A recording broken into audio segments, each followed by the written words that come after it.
Halo pemuda Indonesia, apakah kalian pencinta motor trail?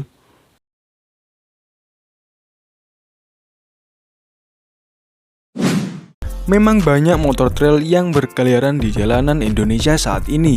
Tapi apakah zaman dahulu kala ada motor trail di Indonesia? Mbak, zaman Pak Wendy sih apakah wis enek motor trail? Tentu ada pemirsa-pemirsa. Sebelum geng hijau dan maksudnya CRF menguasai pasar motor trail di Indonesia, dulu sudah ada motor yang malang melintang di tanah air. Bisa disebut juga nenek moyang pengetrailan di Indonesia.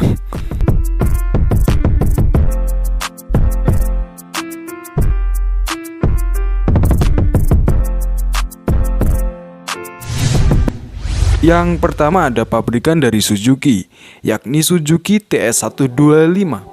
Suzuki TS125 beredar sejak tahun 1970. Waktu itu saya belum lahir.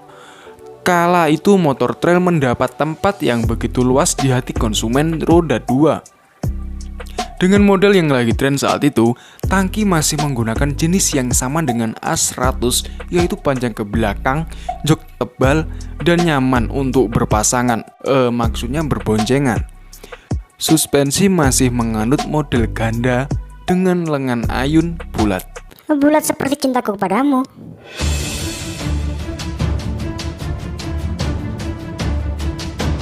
Pengereman depan belakang masih menggunakan tromol.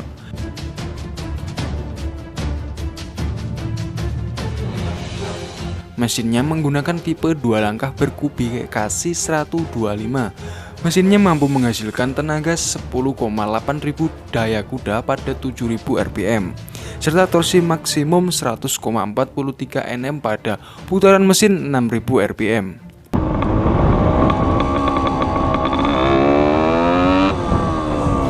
Dengan gaharnya tenaga di putaran atas, jelas Suzuki menjadi pilihan idaman konsumen pada saat itu. Ditambah lagi bobot motor yang sangat ringan, yakni hanya 92 kg. Sebelum TS125 keluar, sempat muncul juga A100 dan TS100. Kemudian baru pada 1993, Suzuki mulai mengadopsi suspensi tunggal di bagian belakang. Model ini terakhir diproduksi pada 2005. Suzuki TS merupakan legenda trail yang paling lama beredar di Indonesia. The power of pengetrailan pokoknya lah.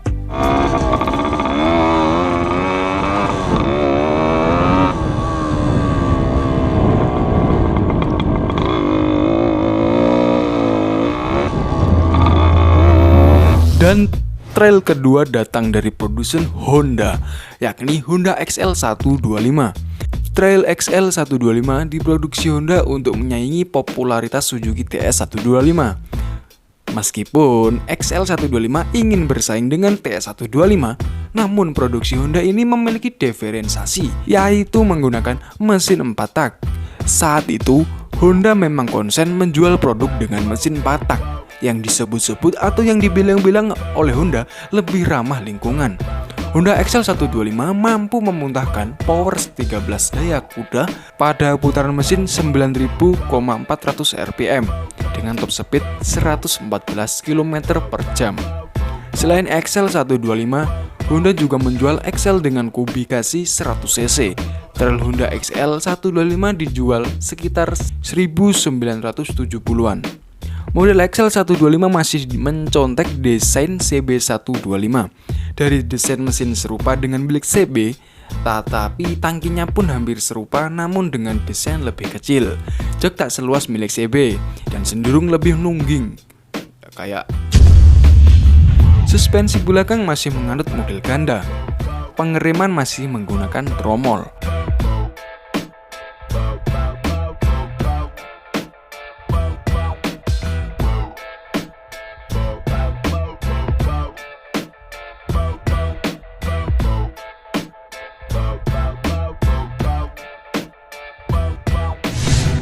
Yang ketiga datang dari Yamaha, yakni Yamaha DT100. Motor jagoan Yamaha di segmen trail ini lahir sekitar tahun 1976.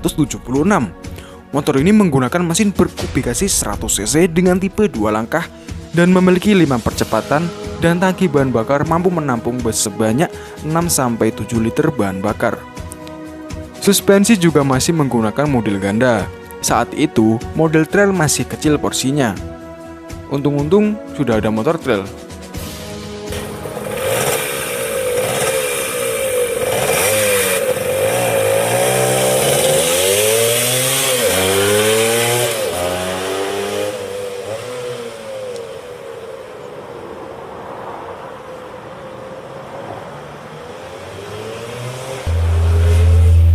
Yang keempat datang dari produsen Kawasaki, yakni Kawasaki Sprinter ke-125.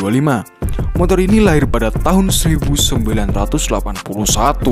bermesin 125 cc 2 tak yang terbilang gagah pada tahun 1980-an.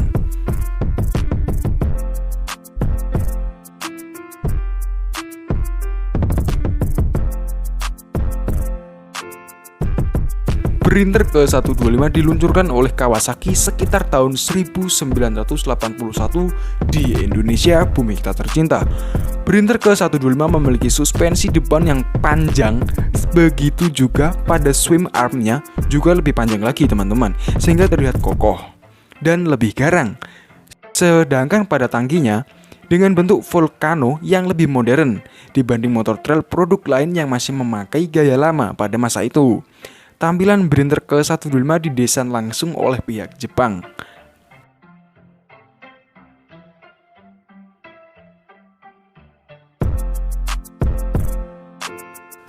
Nah, jadi itu tadi pemirsa-pemirsa nenek moyang pengeterangan legendaris di Indonesia. Jadi gak hanya CRF dan KLX saja ya. Dan jangan lupa untuk subscribe channel ini, bantu di-share ke teman-teman kalian, dan bila ada pertanyaan bisa bantu jawab di kolom komentar. Terima kasih.